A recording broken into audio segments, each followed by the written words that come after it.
أعوذ بالله من الشيطان الرجيم بسم الله الرحمن الرحيم السلام عليكم ورحمة الله وبركاته الحمد لله رب العالمين الذي أحله علينا بالأمن والإيمان والسلام والإسلام والتوفيق لما يحب ربنا ويرضى لما ربنا والله أكبر أشهد أن لا إله إلا الله وأشهد أن محمدا رسول الله اللهم صل على محمد وعلى آله وصحبه أجمعين فقال الله تعالى في القرآن الكريم أعوذ بالله من الشيطان الرجيم بسم الله الرحمن الرحيم وإذا سألك عبادي عني فإني قريب أجيب دعوة الداع إذا دعان فليستجيبوا لي وليؤمنوا بي la'allahum yarshudun. Ibu-ibu, bapak-bapak, kaum muslimin, kaum muslimat, sidang jemaah qiyam Ramadan, salatul lail yang dimuliakan oleh Allah Subhanahu wa taala. Malam yang ke-17 kita berada di Ramadan 1444 Hijriah. Maka malam ini berbeda dengan malam kemarin.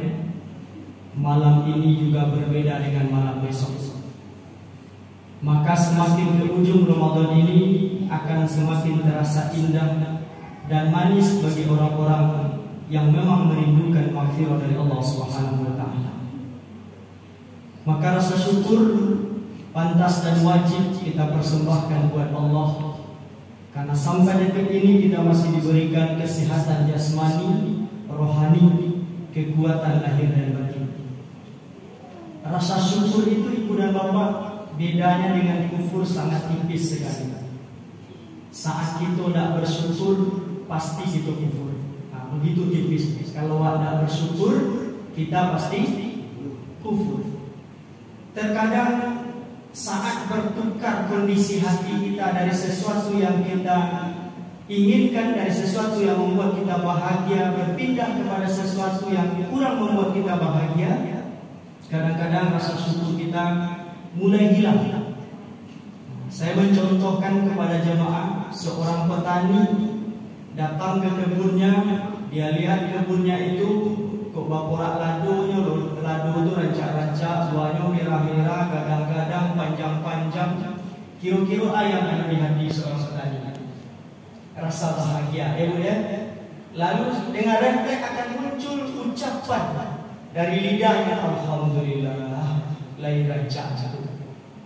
Diambil lado tadi, dimasuk karung, dibawa ke pasar, harganya 5.000 sekilo. Kira-kira bertukar tak suasana. Kotang harga lado ke 2.000 je, lado dibawa rancak bagus tapi lah 5.000 sekilo. Bertukar suasana hati. Hati-hati, rasa syukur bisa hilang. Taragaknya rumah baru, sepatu baru, dapat alhamdulillah. Bawa kamu saji pulang tarawih hilang. Bertukar suasana. Makanya Rasulullah SAW pesankan kepada kita, al-imanu nisfaini. Iman itu terbelah menjadi dua. Nisfus sabar wa nisfus syukur. Separuhnya rasa sabar, separuhnya rasa syukur. Kapan kita taruh rasa sabar, kapan kita taruh rasa syukur, yang ujung-ujungnya juga akan membawa kita kepada bersyukur akan nikmat Allah Subhanahu wa taala. Mudah-mudahan ini bisa kita pelihara dan kita jaga. Amin amin ya rabbal alamin. Ibu dan bapak yang dimuliakan oleh Allah Subhanahu wa taala. Judul kajian kita pada malam hari ini kita kasih judul Undanglah Allah dalam hidup. Ya. Undanglah Allah dalam hidup. Kita landasi firman Allah Subhanahu wa taala di dalam surat Al-Baqarah ayat 186. Al-Baqarah ayat 186 merupakan urutan dari rangkaian ayat Qiyam yang diceritakan oleh Allah dari 183 sampai 187. Diuraikan secara tuntas oleh Allah puasa Ramadan ini. Tapi berbeda dengan 186-nya. Ya. Dibandingkan jo ayat 3 ayat sebelumnya dan 1 ayat sesudahnya, 183, 86, 85 dan 187 itu langsung Allah bercerita tentang puasa Ramadan. Tapi ayat 186 kecil orang secara tekstual ini nak ada bercerita puasa. Coba lihat di dalam 183 Allah memerintahkan siapa yang wajib berpuasa. 180 Allah bagi keringanan kepada siapa yang boleh tidak berpuasa. Kalau dia tidak berpuasa, apa kewajiban penggantinya? Ada yang bayar fidyah, ada yang mengqadha. Kapan dia mengqadha? Kemana dia bayarkan fidyah ini? Dibahas oleh Allah. 185 Allah menjelaskan turunnya kitab yang mulia sehingga Ramadan itu menjadi bulan mulia, yaitu Al-Quran Karim. 187 Allah bercerita menghalalkan kembali apa yang Allah 85, 87 itu berkaitan erat dengan Ramadan. 186 secara langsung tidak ada kaitannya dengan Ramadan. Coba kita lihat, ya. Wa iza sa'alaka ibadi anni fa inni qarib. Dan jika mereka bertanya kepada engkau wahai Muhammad tentang aku, katakan kepada mereka, kata Allah, bahwa aku dekat. Ya. Ujibu da'watad da'i iza da'a. Aku akan memperkenankan, akan mengabulkan doa-doa orang-orang yang meminta kepadaku. Falyastajibuli, maka mereka itu mau memperkenankan apa seruanku, wal yu'minu bi, dan mereka beriman kepadaku, la'allahum yarshudun, dan mereka akan tetap di jalan yang benar. Akan tidak ada membahas Ramadan. Beda dengan 2 ayat sebelumnya, 1 ayat sesudahnya. Namun ayat ini terletak dalam susunan mushaf dalam rangkaian ayat Isyam, ayat yang bercerita tentang puasa. Apa rahasianya? Ternyata ayat ini, ibu dan bapak, Allah sudah berkomitmen menyatakan sikapnya kepada hamba-hambanya. Apa sikap Allah dan komitmen Allah? Bahwa Allah berkomitmen dia dekat dengan kita. Itu komitmen Allah. Kapan? Kapan saja. Di mana? Di mana saja. Jadi kapan dan di mana saja Allah itu berkomitmen dengan kita. Dia nyatakan sikapnya bahwa dia dekat dengan kita. Berarti kalau Allah tunduk jawab, berarti pertolongannya, kasih sayangnya, rahmannya, rahimnya, maghfirahnya, berkahnya itu sangat dekat dengan kita. Nah, saat seorang hamba berjalan mendekati Allah, Allah akan berlari untuk dekat dengan dia. Nah, ternyata ibu dan bapak tidak bisa dipungkiri bahwa bulan Ramadan ini hamba-hamba Allah jauh lebih dekat kepada Allah dibanding dengan bulan-bulan yang lain. Benar atau betul? Benar. Ya. Bahwa bulan Ramadan ini tidak bisa dipungkiri seorang hamba jauh lebih dekat, jauh lebih taat kepada Allah Subhanahu wa taala. Coba lihat, hal-hal yang dihalalkan saja di siang hari di bulan Ramadan diharamkan oleh Allah, mampu mereka tinggalkan. Begitu dekatnya dengan Allah, begitu taatnya dengan Allah. Berarti ini akan menjadi jembatan, akan menjadi sarana ampuh untuk doa-doa kita diijabah oleh Allah. Doa-doa kita didengar oleh Allah Subhanahu wa taala. Sehingga Ramadan juga dijuluki dengan Syahrul Mubarak, Syahrul Doa, ya, artinya bulan untuk berdoa. Doa-doa akan dikabulkan oleh Allah Subhanahu wa taala. Untuk itu, saya mengajak diri saya pribadi dan kita bersama. Mari kita lebih banyak menceritakan masalah kita kepada Allah ketimbang kepada manusia.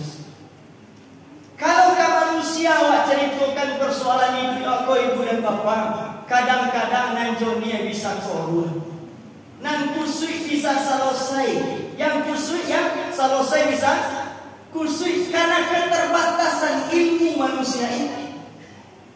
Padahal awak memang tidak lepas dari masalah dalam hidup ini.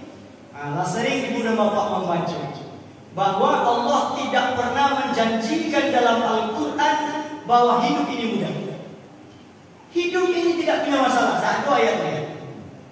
Namun yang ada dalam Al-Quran adalah bahwa Allah menjanjikan di balik kesulitan ada kemudahan. Setelah jalan mendaki ada jalan menurun. Setelah tangis pasti ada senyum. Itu janji Allah. Apa kata Allah? Fa inna ma'al usri yusra. Inna ma'al usri yusra. Siapa yang akan mendapatkan itu? Ujung ayat coba lihat. Wa ila rabbika farghab. Orang-orang yang melibatkan Allah dalam masalahnya. Orang-orang yang senantiasa dia tahu Allah dengan persoalannya ini. Lewat apa kita kasih tahu? Lewat doa-doa kita. Doa-doa terbaik kita. Ya. Nah, Ustaz, Allah tahu masalah waktu Ustaz. Betul. Seluruh kita ini punya masalah dan Allah tahu masalah sulam-sulam. Ketik, kadang sulit, susah atau ringan, Allah tahu masalah. Tapi saat kita tidak kasih tahu itu Allah tidak mau tahu. Allah tahu di masalah apa? Tahu. Tapi saat awak lagi tahu, Allah tak mau tahu. Kita sederhanakan contoh. Kurang baralik di komplek. Bahkan orang baralik di doa tu barang tu rumahnya jawab. Dah ke mana? Tapi awak nak dia tahu. Mau tak ibu-ibu datang ke sana? Cari itu ibu-ibu bapak dekat ibu. Tanpa diundang, tanpa dikasih tahu, inyo berdoa, inyo baralik, inyo syukuran. Walaupun dah ke rumahnya jawab, awak tak akan datang. Kenapa? Apa kau ada tahu? Lain. Banyak mau dibawa. Awak tak ada kita. Itu kan kita dengan manusia. Kira-kira dengan Allah bagaimana? Allah tahu tak dengan masalah?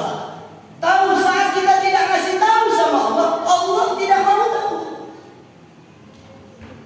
Maka kebanyakan manusia banyak bagi tahu kepada manusia, tapi dia lupa untuk melapor kepada Allah. Contoh itu, ini mohon maaf. Kalau ada yang belum melakukan, mesti kita lakukan seperti urat kita. Apa itu?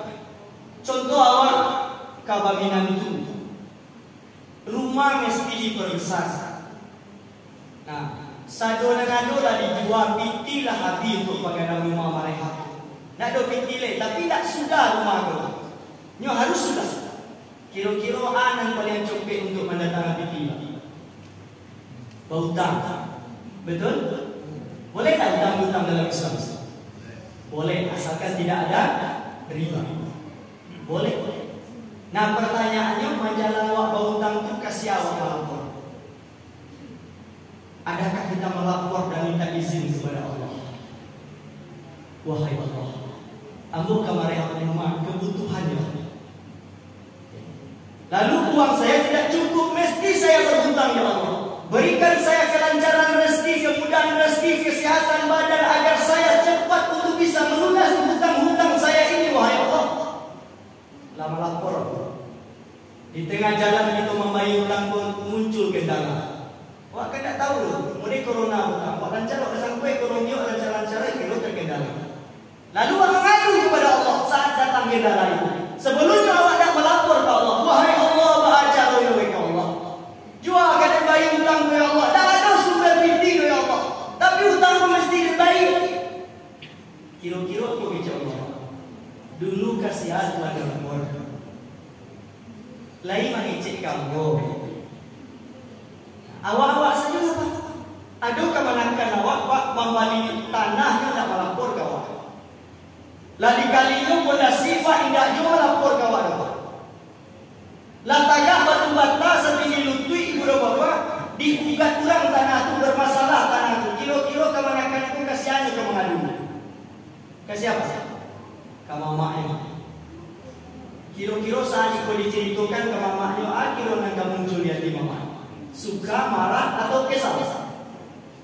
Gerang. Oh mak, yo minta mau dengan ke mama. Yo kini mak selesai masalah ini. Apa masalah tu? Ada yang mau ditanya mak lupa bagi tahu mama. Sudah tu ada kali lo pondasi mak lupa lo bagi tahu mama. Kini lah tagak batu bata, lah bakal ajo tukang lah satingi lutui batu bata tu mak. Kini tanah tu digugat orang. Yo selesai ni mama. Piti dah lah banyak habis mak. Kira-kira bah kecil mama. Selesai selari kau serang.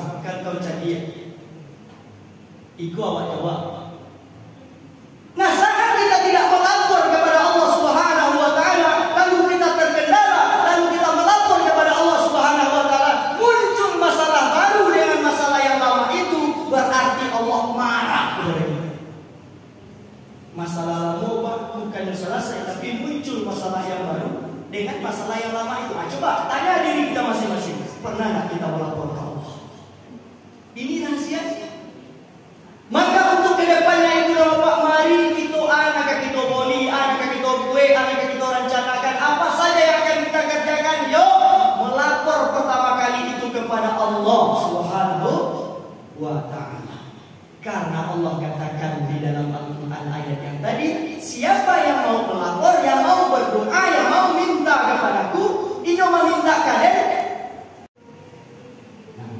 Lalu selanjutnya kata Allah, ya, syaratnya adalah falyastajibu, perkenankan taati Allah Subhanahu wa Ta'ala. Untuk menguji apakah amal awak, amal-amal kebaikan awak itu betul secara niat dan betul secara pelaksanaan awak melakukannya. Ayo banggakan amal-amal kita di hadapan Allah. Jangan lihat. Saya ulangi lagi. Jangan amal awak cerita orang. Kasih awak cerita amal awak ke Allah. Banggakan amal-amal kita kalau memang ahsan amalan yang kita lakukan. Ayo banggakan di hadapan Allah. Jadikan dia sebagai wasilah untuk datangnya Allah mengabulkan doa-doa. Dan ini ada dalil saat Rasulullah SAW menceritakan 3 orang pemuda dalam Sahih Bukhari dan Muslim, 3 orang pemuda yang terkurung di dalam gua. Ada tak gua baca itu? 3 orang pemuda terkurung dalam gua dalam perjalanan batadu lalu tertutup segitu gua tu. Didorong tak tahu diangkat apa lain. Aku kali maka masing-masing pemuda ini membanggakan ahsan amalan. Amalan terbaiknya di hadapan Allah. Lalu dia baru minta tolong kepada Allah. Jadi awak dalam berdoa itu di samping awak memuji Allah, berselawat kepada Rasulullah dan menyebut nama Allah yang Asmaul Husna itu sesuai dengan doa kebutuhan kita. Jadi Rahman Rahim, nama Allah 99. Ya Rahman Rahim, Rahman Rahim saya baca banyak. Lalu berikutnya banggakan amal kita di hadapan Allah. Coba lihat pemuda. Apa kata pemuda yang pertama? Wahai Allah, saya punya 2 orang tua yang masih hidup dan sudah lanjut usia. Setiap hari saya memberi mereka minuman susu, wahai Allah. Susu itu belum akan saya berikan kepada siapapun, termasuk kepada anak dan istri saya, sebelum kedua orang tua saya ini meminumnya. Kalau itu adalah kebaikan di hadapan Allah, itu adalah amalan terbaik dalam mentaatimu ya Allah, birrul walidain. Mohon engkau bukakan pintu gua ini wahai Allah. Bagi saya dan dua Tuhan. Pemuda yang kedua, wahai Allah, saya pernah menyukai anak paman saya, tapi dia tidak suka dengan saya. Dia ceritakan kepada Allah. Lalu pada satu ketika hidupnya sulit wahai Allah, dan dia mohon bantuan kepada saya. Saya pun memberikan dia bantuan dengan syarat dia mau berzina dengan saya. Persyaratan itu pun dia setuju ya Allah. Lalu saat zina itu akan saya lakukan, saya ingat kepadamu ya Allah. Saya takut denganmu wahai Allah. Saya takut dengan azabmu wahai Allah. Lalu saya tinggalkan wanita yang saya suka itu dan bantuan yang saya berikan kepadanya. Andaikan itu adalah kebaikan di hadapan wahai Allah dalam rangka mentaatimu wahai Allah, mohon bukakan pintu gua ini bagi saya dan buat pemuda yang ketiga memohon kepada Allah. Wahai Allah, saya pernah punya karyawan, punya anak buah. Pada satu ketika saya sudah berikan gaji mereka masing-masing, tapi ada satu di antara mereka itu tidak mengambil gajinya, lalu dia pergi. Lalu gajinya itu sudah saya tunggu-tunggu, dia tidak datang. Akhirnya saya belikan ke binatang ternak. Lalu binatang ternak itu sudah berkembang begitu banyak wahai Allah. Tiba-tiba anak buahku itu datang kembali untuk meminta haknya. Lalu haknya yang sudah saya berikan kepada binatang ternak itu saya berikan kepadanya seluruhnya Allah, tanpa tersisa wahai Allah. Karena itu adalah haknya wahai Allah. Andaikan itu adalah kebaikan di hadapan wahai Allah, saya menjaga amanah. Amanah yang itu benar. Lalu saya mampu menjaga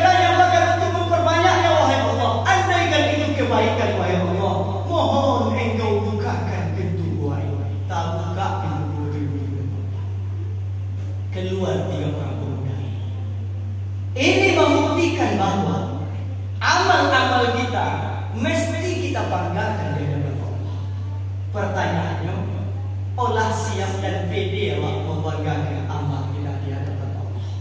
Itu pertanyaannya. Nah, termasuk puasa yang kita lakukan ini. Lain picu diri Allah untuk membanggakannya di hadapan Allah. Nah, sebagai penutup, ibu dan bapak, Ramadan yang kita lakukan ini baru bisa kita banggakan di hadapan Allah. Saya pernah uraikan di beberapa masjid. Puasa ini tidak hanya sekedar kita saumkan, tapi mampu kita siam. Hati-hati. Saum siam. Sauman siaman itu isim masdar dalam bahasa Arab. Dia sama-sama artinya adalah puasa. Dia terambil dari akar kata sauma yasumu sauman siaman. Maknanya sama-sama puasa. Tapi apa bedanya puasa orang-orang terdahulu dengan puasa dengan kita umat Nabi Muhammad SAW? Ternyata orang-orang terdahulu lebih banyak Allah memerintahkan mereka puasa dengan saum bukan dengan siam. Mana contoh? Surat Maryam, surat yang ke-19 ayat yang ke-26.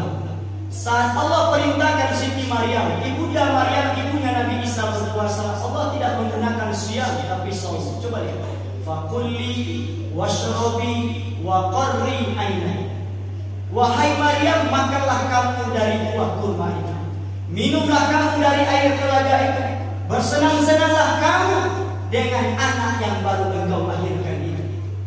Di akhir ayat Allah katakan sauman, saum. Tapi wahai Maryam, kamu harus puasa. Apa puasa? Falan takun lima yawmal manusia. Jangan mengejek jiwa manusia satu pun pada hari ini.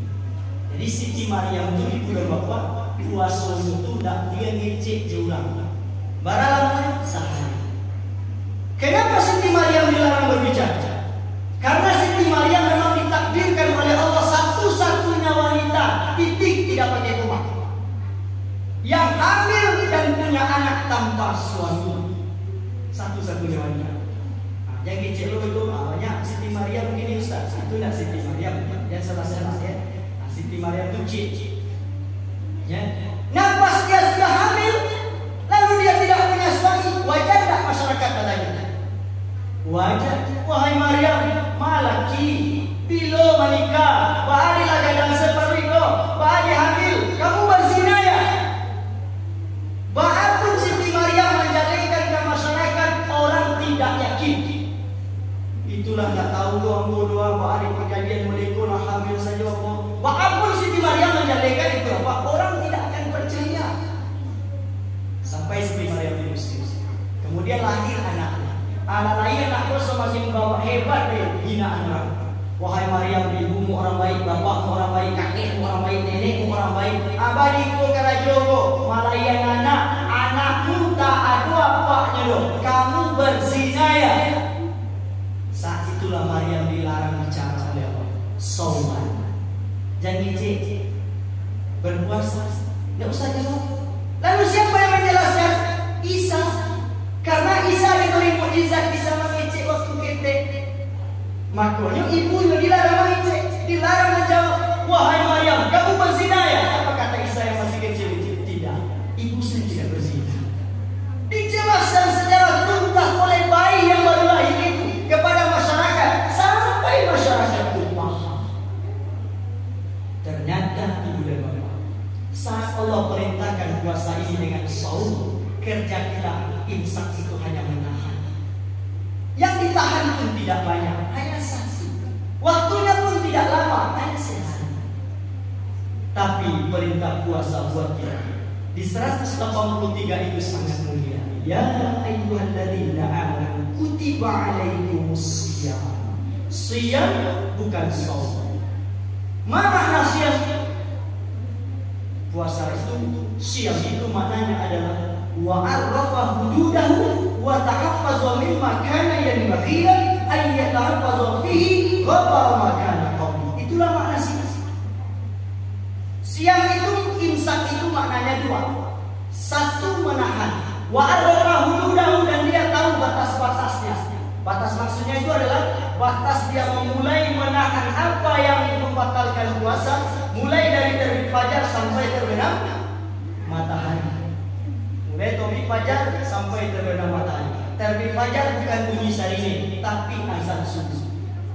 Ya. Maka dari sarine ke azan subuh itu sebetulnya sunnah untuk sahur. Ya. Di situlah letaknya sunnah. Ayat yang ke-102 dan 103. Qul hal nunabbi'ukum bil aksarina a'mal. Aku beritahukan kepadamu, kata Allah, siapa yang rugi dalam setiap amal yang dia kerjakan. Apa itu rugi? Dia beramal, amalannya sah, tapi tidak ada nilai. Enggak ada nilai. Kenapa? Alladzina dhalla sa'yuhum fil hayatid dunya wa hum yahsabuna annahum yuhsinuna sun'a. Karena itu betul sia-sia. Maka nilai tergantung dengan perjuangan kita yang kedua. Makna insaf yang kedua. Wa tahaffazu mimma kana yanbaghila ay yatahaffazu minhu. Orang-orang yang mampu menjaga dan memelihara kesucian bulan Ramadan dan dia mampu memelihara nilai-nilai puasanya itu. Karena yang membatalkan nilai tidak membatalkan puasa. Disitulah setan bermain cantik. Nyoba dia puasa tapi tidak dikonten di Allah. Kenapa? Nilainya kita batalkan. Batu tu batal puasa ibu bapak? Tidak. Batu jiang? Tidak. Berkata-kata kasar? Tidak. Berkata-kata kotor? Tidak. Melihat yang salah? Tidak. Mendengar yang salah? Tidak. Buka aurat? Tidak. Tidak ada batal puasa. Bapak mau kali satu kali sehari sudah ada batal puasa. Andaikan nilai puasa kita itu 101 kali sehari, sekali baru tu kurang 10. Baru tu 3 kali sehari, berarti kan 70. Baru jiang 2 kali. Berarti kan 50. Berkata-kata kotor 2 kali. Berarti kan 30. Berkata-kata kasar 2 kali. Berarti kan mencolek yang salah 2 kali. Berarti kan sakit hati, suuzon, iri, dengki sekian kali. Buka aurat 3 jam. Berarti kan habis. Itulah yang disampaikan dari Rasulullah yang sudah sering mungkin disampaikan para ustaz kita di masjid.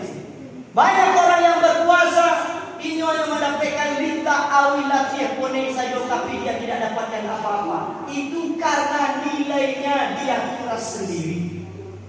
Dia batalkan sendiri. Pertanyaannya mana goreng? Manahan lintah jawi atau mengendalikan menjaga yang membatalkan nilai? Menjago yang akan membatalkan nilai puasa kita. Nah, manahan yang akan membatalkan puasa tidak boleh game. Tolong mampu kita, tapi yang susah itu memang mengendalikan mata bahas supaya tidak mencolok dan salah, mengendalikan menjaga lidah bahas tidak mengecek dan salah, menjaga hati supaya tidak ada rasa iri, dengki, hasad, suzon dan yang lain-lainnya. Ini yang susah, itu yang payah. Nah itulah perjuangan dan mohon maaf ya. Kenapa umat Islam di Indonesia, wabil khusus kita di Sumatera Barat, semakin ke ujung Ramadan ini kita semakin laki, semakin pone, semakin mengantuk, semakin payah untuk beribadah kepada Allah. Kenapa? Pada Ramadan semakin ke ujung semakin rancak. Baik terjadi karena hati kita masih dikotori di bulan-bulan yang suci ini. Lewat mata kita, lewat telinga kita, lewat mulut kita, lewat hati kita itu sendiri dengan penyakit-penyakit. Itu yang membuat wak malik, itu yang membuat wak latihan, itu yang membuat badan wak barik. Bukan persoalan makan dan minum saja. Walaupun makan dan minum memang akan membuat kita juga latih, ya, latagang oleh pari, kandung oleh mantul. Itu, tapi yang lebih menentukan itu adalah hati. Hati-hati bulan Ramadan. Jangan sia-siakan Ramadan kita ini. Apalagi seperti janji Allah tadi bahwa doa kita sangat cepat dijawab oleh Allah Subhanahu wa taala. Maka siapkanlah Ramadan. Jangan sekedar kita saumkan. Walaupun saum kita dibatalkan karena ada rukhsah, siamnya jangan. Ibu-ibu datang tamunya, datang masa haidnya, silakan batalkan saumnya. Boleh bahkan boleh minum, tapi ingat, siapnya dijaga, lidahnya tetap dijaga, hatinya tetap dijaga, matanya tetap dijaga, telinganya tetap dijaga. Tidak boleh kita melakukan hal-hal yang mengotori hati kita. Ibu dan bapak yang dimuliakan Allah, mudah-mudahan kajian sederhana ini bermanfaat bagi kita dan kita diberikan kekuatan lahir dan batin, jasmani dan rohani, sampai mengantarkan Ramadan ini benar-benar mampu kita siangkan, kita kiamkan, kita tilawah, dan kita bersedekah. Amin, amin ya rabbal alamin. Billahi taufiq. Fastabiqul khairat. Alhamdulillahirabbil alamin. Assalamualaikum warahmatullahi wabarakatuh.